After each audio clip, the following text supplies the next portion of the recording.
Hola, viajeros. Bienvenidos a Viajes Reunidos. Hoy nos espera una aventura increíble mientras realizamos un emocionante aterrizaje con un Airbus A300. 21 de Wizz Air en el aeropuerto de Castellón, en un día nublado y lluvioso. Para disfrutar bien del rugir del avión, os dejamos el vídeo del sonido original del momento del aterrizaje hasta llegar a la terminal. Muchas gracias por ver el vídeo. Suscríbete, dale like y comenta.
Ladies and gentlemen, welcome to Castellón with the local service quarter past 3.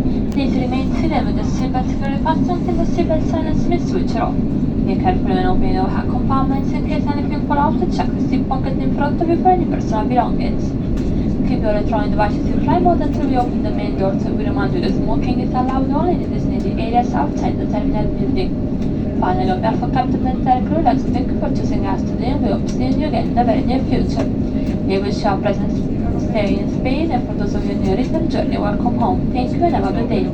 Signore e signori, benvenuti a Castellón, dove sono le 3:15. Vi preghiamo di rimanere seduti con i cinturoni allacciati fino a quando il segnale luminoso non verrà spento. Fate attenzione quando entrate in scomparti superiori in quanto gli oggetti potrebbero cadere, e controllate la tasca del sedile fronte a voi per qualsiasi oggetto personale. Tenete i dispositivi elettronici in modalità aereo fino a quando apriremo le porte e vi ricordiamo che fumare è consentito solo nelle aree designate al default del terminal. Infine, a nome del comandante di tutto l'equipaggio vi ringraziamo per averci scelto quest'oggi e speriamo di vedervi presto a bordo. Vi auguriamo un piacevole soggiorno in Spagna e per coloro che sono nel viaggio di ritorno, bentornati a casa. Grazie e buona giornata.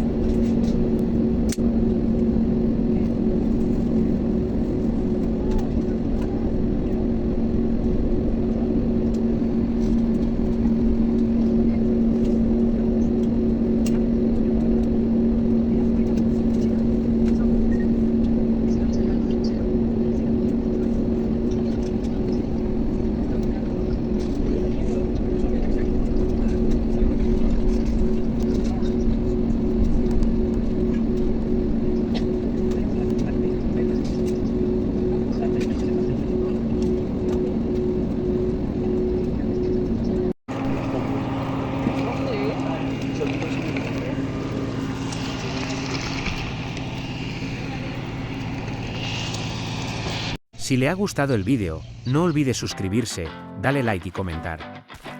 Gracias por compartirlo.